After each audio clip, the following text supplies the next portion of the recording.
It was just past 5 in the morning when I pulled into our driveway, gravel crunching softly under the tires. The sky was still clinging to darkness, that quiet hour when the world holds its breath before the sun shows up. I had a tall black coffee and a cinnamon bun sitting in the passenger seat, both still warm from Marlowe's deli. The coffee was for me. The bun, that was for Amber. She always said Marlowe's cinnamon buns were her cheat day heaven. I figured a little gesture might go a long way. We hadn't exactly been in sync lately.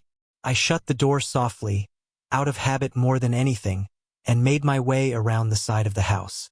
The wooden gate gave its usual protest, a rusty squeal that always made Amber laugh when I tried to sneak in late. Today it sounded louder than usual, and then I heard it. Her voice. It drifted through the early morning air from the back patio. Light, teasing, warm in a way I hadn't heard in months. She was on the phone, that much was clear. But it wasn't just the conversation that stopped me. It was how she sounded. Amber laughed like she didn't have a care in the world. It wasn't her laugh from the office, or the polite one she used with neighbors. It was softer, familiar, mate. I paused just outside the corner of the house. I didn't mean to eavesdrop, but something in me didn't want to interrupt. Not yet. Not until I could make sense of the feeling crawling up my spine. She said something about last time and your trouble in that teasing voice.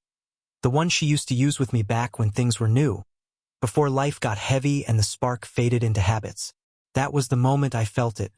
That splinter of dread that wedges under your skin and refuses to come out clean. I stepped around the corner like nothing was wrong. She turned sharply, just a flick of the eyes and a quick movement of her hand. The phone disappeared into her back pocket in one smooth motion. "Hey," she said, voice slightly breathless. "You're home early." "Shift ended early," I said, lifting the coffee and bun like they explained everything. "Figured I'd bring breakfast." Amber smiled. It was the kind of smile you give when you've been caught mid-thought and you need to recover. "That's really sweet." I waited. Nothing else came. Just that.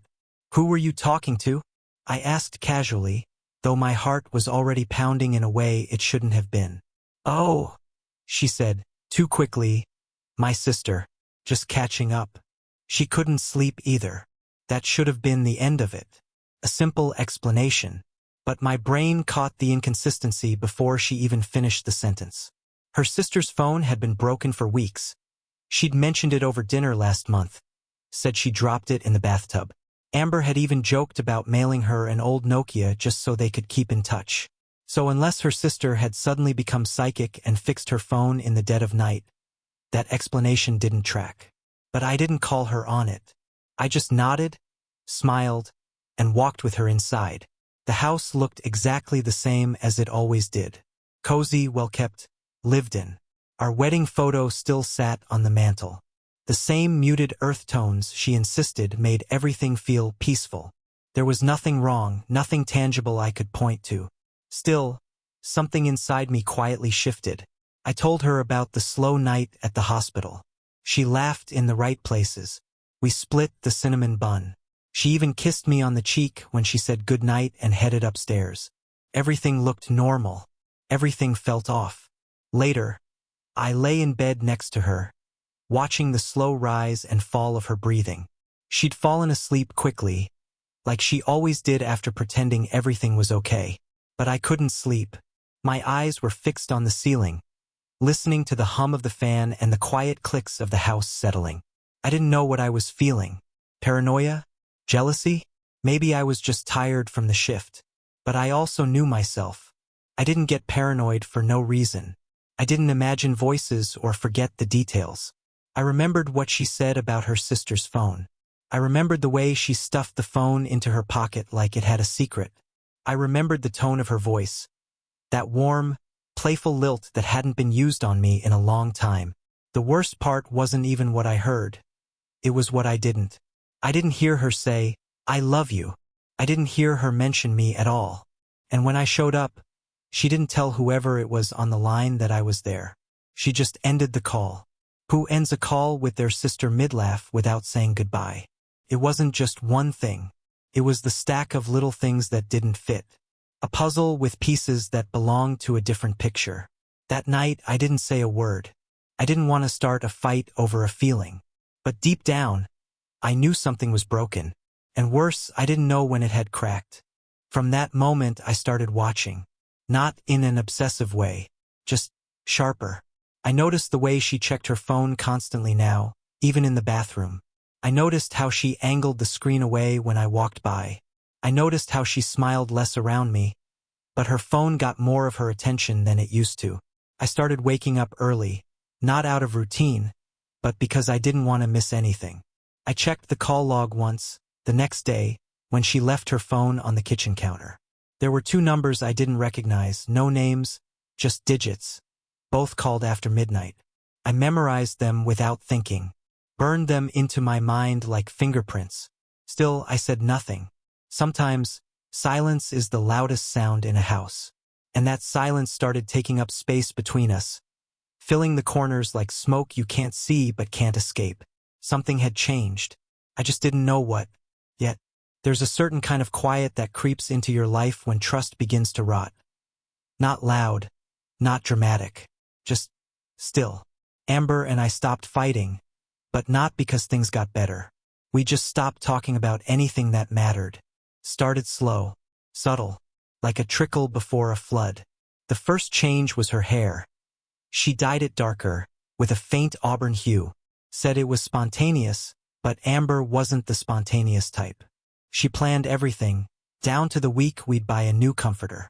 So when she came home from the salon with that new shade and a smile that didn't quite reach her eyes, I pretended to love it. I even complimented it twice, hoping she'd offer more. She didn't. Next came the wardrobe. Nothing drastic, but noticeable. She swapped out her usual jeans and cardigans for sleek blouses, slim skirts, new heels that clicked like punctuation when she walked. For work, she said, though her job hadn't changed. She still worked at the marketing agency downtown. Still had the same coworkers. Same office. Then the business trips started. Short ones at first, a weekend seminar in Phoenix. A 2-day strategy meeting in Charlotte. One of them, the one that made my gut knot, was in November. She packed sunscreen, a beach wrap, and sunglasses. Thought you said it was a finance summit, I asked, raising an eyebrow. It is, she replied smoothly, zipping her suitcase. But there's a rooftop lounge at the hotel. I figured I might get some sun. In Charlotte. In November. I didn't argue. I just made a mental note. What started as suspicion turned into routine.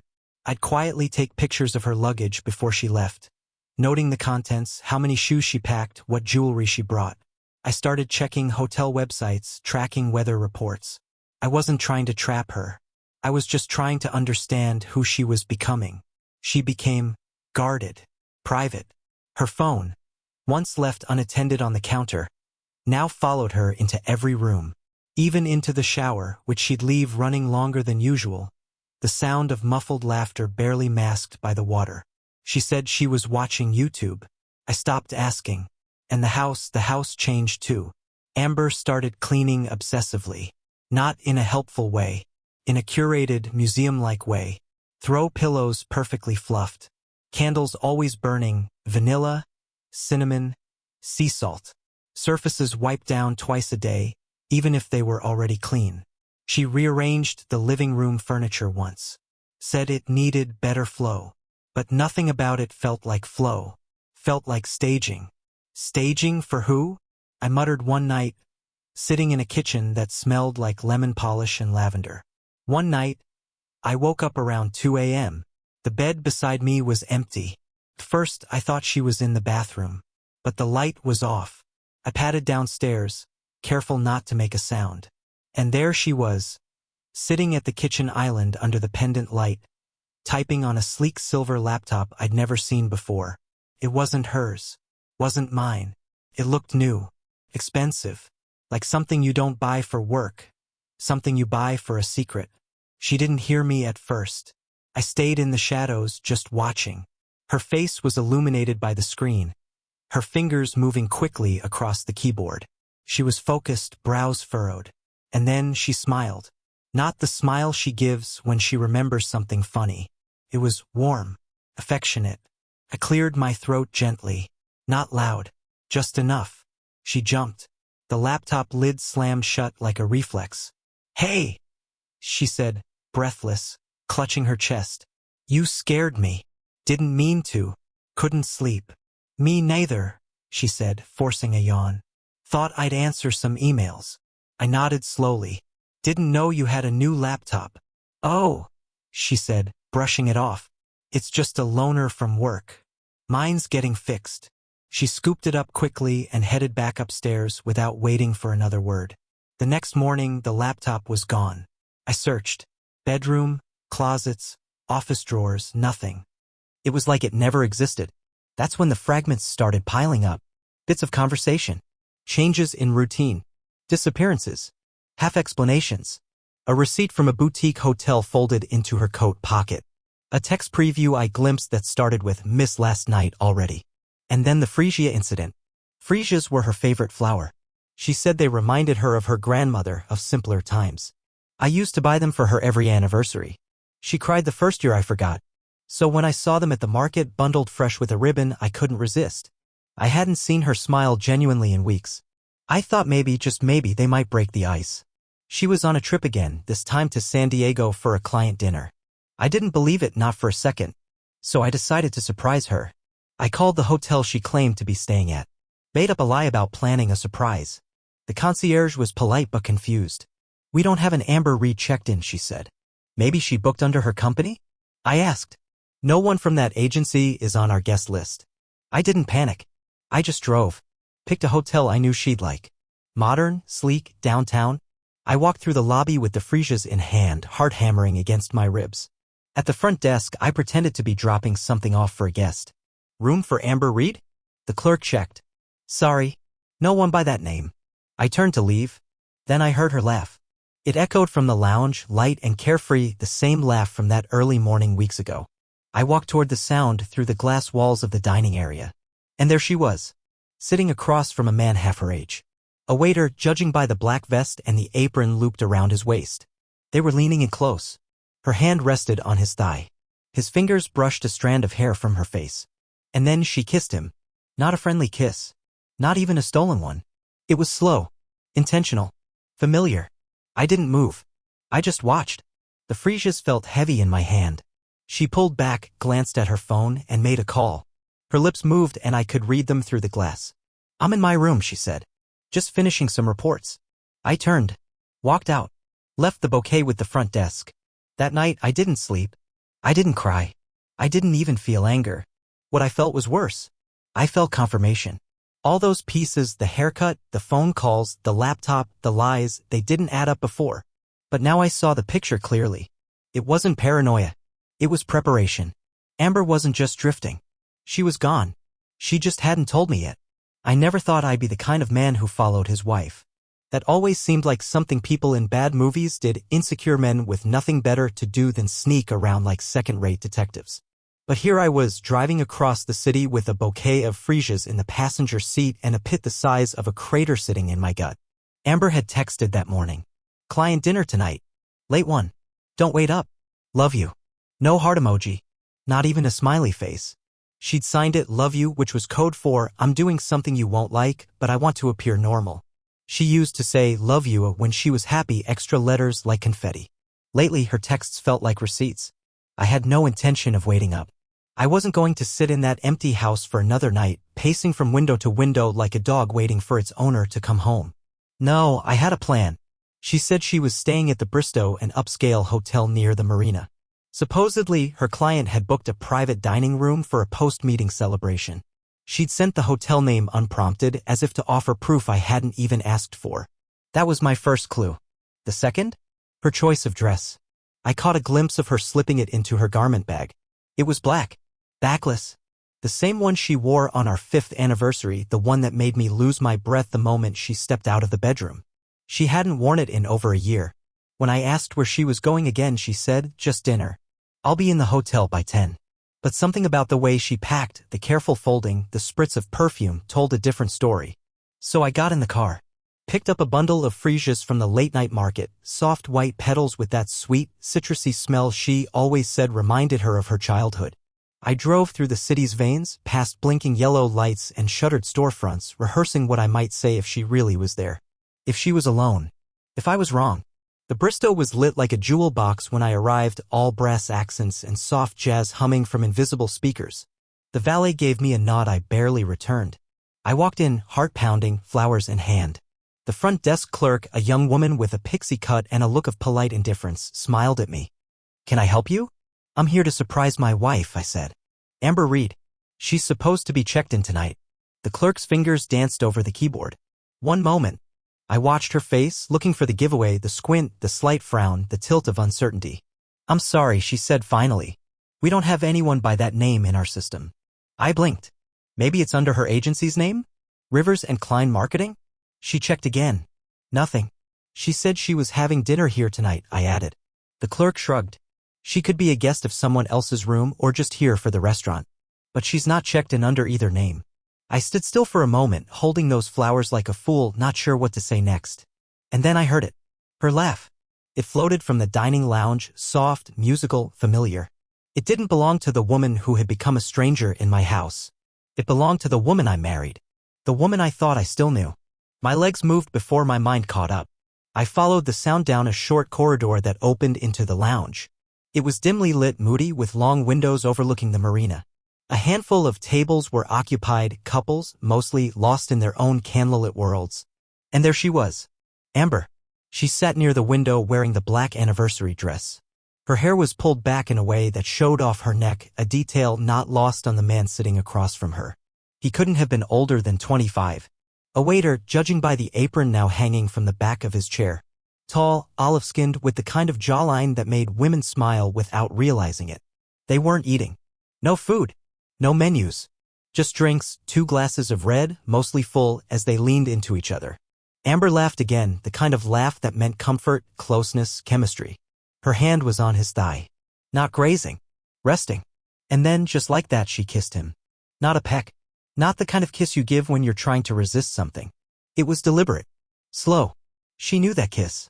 She'd practiced it. I stood there, just outside the frame of the scene, invisible through the glass. The bouquet sagged in my grip. I didn't feel rage. I didn't even feel heartbreak. I felt displaced. Like I'd slipped out of my own life and landed in someone else's. They pulled apart. She smiled and looked down at her phone. Seconds later, mine buzzed in my pocket. "Hey babe, just got to the room. Gonna knock out some work stuff before bed. Love you." I stared at the screen. The message was so ordinary it burned. I turned without a word. Walked back down the hallway. At the front desk, I handed the bouquet to the pixie cut clerk. "Would you mind making sure this gets to Amber Reed if she's still around?" The girl took the flowers, eyes flicking toward the lounge. I saw something flicker in her expression. She didn't ask questions. Just nodded.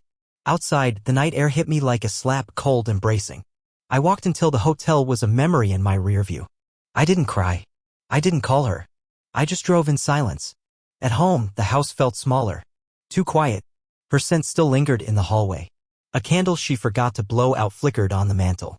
I stared at it for a long time before snuffing it out with a pinch of my fingers.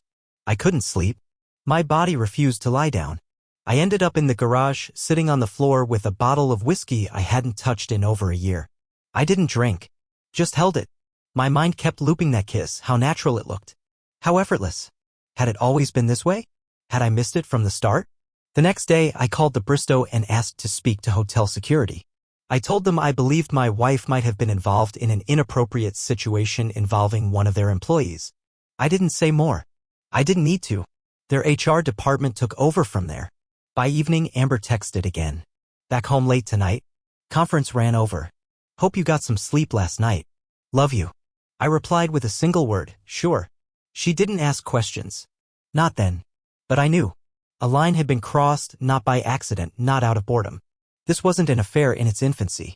This was one with legs. One that knew how to sneak around and make it back in time to wear a lie like a second skin. The Fresias never made it to her. And the man she kissed? He didn't know that night was going to cost her everything. Amber didn't know that I'd seen her. She came home 2 days later, breezing in with the scent of overpriced shampoo and travel-sized perfume, acting like she'd just returned from a successful work trip. She hugged me from behind while I was unloading the dishwasher, resting her chin on my shoulder like she used to do in the early days. "Missed you," she murmured. I didn't flinch, but I didn't lean into it either. Yeah, I said, dry as bone. Me too. It was a performance, a return to the stage. She moved around the house with fake ease, humming while she unpacked, tossing her shoes by the door, laughing too brightly at a show neither of us had watched in years. But under the surface, her eyes were checking for cracks in the walls. She was looking for proof that something had changed. And it had. Only I wasn't showing it. I needed more than anger. More than heartbreak. I needed evidence. So I gathered it quietly, methodically. Like a man preparing for a storm everyone else pretends isn't coming. Bank statements were the first crack. I poured through them late at night while she slept upstairs. Transactions that didn't make sense, high-end restaurants, boutique hotel bars, train tickets between cities that had nothing to do with her work. A $700 purchase from a jewelry store, something I'd never received. Then there were the phone records. Her calls had shifted months ago. Less to family, more to a few repeat numbers I didn't recognize. I plugged them into a reverse lookup site and started to build a list. One number was registered to a prepaid cell, untraceable. Another was from a phone issued by a hospitality agency, a waitstaff management company.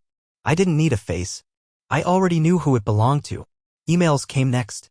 I hacked nothing, just borrowed her unlocked laptop one morning and mirrored her inbox to my old tablet. She was careless. Trusted me too much, or maybe not enough to care. I watched her messages come in real time for weeks. One stood out from C, written late at night. Last night was magic. I'll never look at cinnamon the same way again. I wish I could say I was shocked. But by then, numbness had replaced the sting. I wasn't looking to confirm anymore. I was just counting the days until I could execute the exit. And when I did, I didn't yell. I didn't scream. I didn't even look her in the eye. I waited until she left for another fake conference, a 2-day corporate strategy retreat in Denver. She kissed me at the door, suitcase in hand, eyes pretending to care. I'll call when I land, she said. Safe flight, I replied. Then I closed the door and set everything in motion. The shared bank account? Emptied and closed. Not in anger, just strategy. I had moved most of our savings into a private account the week before under legal advisement. I left her enough for a hotel and gas, nothing more. The joint credit cards? Cancelled. I'd already transferred the auto-pay bills into my name. Then I moved through the house like a ghost, boxing up her life with surgical precision. Every drawer she once called hers? Emptied. Labeled. Taped shut. Every picture of us? Gone. Her clothes, from the practical to the provocative, folded and sealed. I stacked everything neatly by the front door as if I were returning borrowed things, not dismantling a decade of marriage. On the nightstand where her wedding ring once sat, the ring she stopped wearing 5 months ago, claiming it was being resized, I placed a white envelope. Inside, a letter from my lawyer outlining the official terms of separation plus a summons for divorce proceedings. No accusations. Just facts. At the top of the page, one line, all assets frozen pending inquiry. And then I did the one thing I'd been thinking about for weeks. I changed the locks. When Amber returned 2 days later, her suitcase dragging across the porch like an afterthought, her key didn't work. I was already gone. I'd left that morning for a long weekend in a cabin 2 towns over, just me and the silence I'd come to welcome. My phone lit up around noon, a missed call from her. Then another. Then a text. Why can't I get in? Another, minutes later, Thomas, this isn't funny. Then, where's all my stuff? Why is there a lawyer's letter here? I didn't respond. I didn't need to. Everything that needed to be said was already on paper. That night, I imagined her standing in the doorway, reading the fine print, piecing together what had happened. The way her face would shift from confusion to dread. The way she'd realize that for the first time, she wasn't the one with the upper hand. She didn't try to call after that. Not right away. Maybe she needed time to regroup. Or maybe she realized there was no bluff to call. The quiet that followed wasn't peaceful, not at first. It was like a vacuum, the heiress asterisk head out of a space that used to be alive with routines and small talk and the illusion of love. I walked the halls like a stranger in a museum of my former life. Her scent lingered in the closet. A forgotten earring sat on the bathroom counter, catching the light like a dropped secret. I threw it out. The neighbors didn't ask questions. They waved from across the street. Smiled politely. I think they knew. Or sensed. The subtle shift in energy that happens when a house goes from 2 people to 1. The dog Charlie, a golden retriever we'd adopted in better days, noticed first. He sat by the door for hours, waiting. Whining. I gave him to my sister the next day. I couldn't bear to see that kind of loyalty anymore. Not when mine had been gutted. The days bled together. I drank more coffee than I should have. ate less than I needed. But I stayed grounded by the structure: wake up, shower, work, document, plan. And every night I reminded myself, you didn't break this. You're just the one who finally said no more. Eventually, her number disappeared from my favorites. Her voice stopped echoing in the house. The silence turned from heavy to clean. I opened windows. I aired out the rooms. I bought new sheets. Threw away the old ones without ceremony. There was no apology from her. No admission. Just a vacuum where promises used to live. And the emptiness? It was honest. It was a Tuesday when the man in the gray coat walked into my workshop. I remember the day clearly because it had just started raining, a slow, steady drizzle that tapped on the windows like someone trying to break bad news gently. I was sanding the edge of a maple coffee table, half lost in the rhythmic scrape of the grain, when I heard the bell above the front door chime. I didn't recognize him at first. Mid-40s, graying at the temples, with a leather folder tucked under one arm and the posture of someone who didn't make house calls unless they had to. He didn't ask for furniture. He asked for me by name. Thomas Reed? I set the sander down and wiped my hands on my apron. That's me. He offered a business card. Plain white. Embossed. Martin Keene, Private Investigations. The weight in my stomach returned instantly. I know this is out of the blue, he said, lowering his voice, but you're not the only one. I stared at him, confused. He tapped the folder he carried. She did it to someone else too. That's when the ground shifted again. Martin explained everything calmly, like he was used to delivering gut punches between coffee sips. He'd been hired by another man, one from Nevada, who had also been in a long-term relationship with a woman named Amber. Only her name wasn't Amber. Her name was Savannah Cross. She'd been using that name, or variations of it, for over a decade. Sometimes Savannah, sometimes Ava, sometimes even Ant. 7 documented aliases. 5 fake driver's licenses. 3 careers, all loosely believable but unverifiable. She's a chameleon, Martin said. Gets close, earns trust, then vanishes, sometimes with money, sometimes just with a piece of you. My hands were trembling, not from fear but fury. How long have you been following her? Long enough to connect dots, he said, sliding a photo across my workbench. It was a *T of Savannah Amber standing in front of a lake cabin with another man. Same smile. Same laugh lines. Different life. He had his arm around her. She was holding a baby. My blood turned to ice. We never had kids, I said quietly. Martin nodded. She's done this before. Poses as a partner, builds a history, then disappears before the truth catches up. I didn't want to believe it. I didn't want to think I'd been married to a ghost. But then he said something that gutted me. She's not who she told you she was, Thomas. She never was. We sat in silence for a while, the rain outside growing louder. Finally, I said, I need proof. Martin handed me a flash drive and a manila envelope thick with documents. Copies of travel logs. IDs. Pictures. Bank records under multiple names. A timeline that stretched back nearly 12 years. It included dates she couldn't have explained, locations that overlapped with weekends she claimed to be at conferences. And then came the kicker. You might want to check your basement, he said, standing to leave. She's known to hide her real life close by. There's usually a safe. After he left, I just stood there for a long time, gripping the flash drive like it was a live wire. That night, I went into the basement with a flashlight and a crowbar. It took hours. I tore through old boxes, behind shelves, inside the utility closet we never used. Finally, wedged behind a loose panel near the water heater, I found it. A small, gray safe bolted to the floor. She must have thought I'd never go looking. Or maybe she figured she'd have time to clear it out before I ever got curious. But now I had a crowbar and nothing to lose. It took me 20 minutes and a broken fingernail to crack it open. What I found inside didn't just confirm Martin's claims, it expanded them. Passports. 5 of them. All with her photo, all with different names. Stacks of unregistered SIM cards. 2 burner phones. A series of keys, each labeled with initials and numbers likely to safety deposit boxes or storage units. I took pictures of everything. But the worst part was the photos. Dozens of them tucked into a leather wallet. There she was, Savannah Amber, whoever she truly was, holding babies. Hugging families. In front of homes I'd never seen. With men I didn't recognize. Some of the photos looked recent. Others were clearly from years ago. In a few, she was visibly pregnant. My legs gave out and I sat on the floor, surrounded by evidence of a woman I never truly knew. We never had children. She told me she wasn't ready. Said she had fertility concerns. I believed her. Supported her. Now I wondered if any of it had been real. Any of it. I took everything and boxed it up. That weekend I drove the contents to Martin's office. He promised to loop the FBI in. Said the scale of the deception warranted federal involvement. He'd seen fraud cases like this before, emotional con artists who lived by seduction and disappearance. But Savannah was different, he said. She plays the long game. I asked him if she ever got caught. Not yet, he said. But you've just helped change that. That night, back home, I burned the last photo I had of us together. It was taken on our honeymoon, her head on my shoulder, my eyes full of hope. I watched the image curl and blacken in the flame, the smoke rising like the ghost of everything I thought we were. There were no more tears left in me. Just silence. And a growing sense of resolve.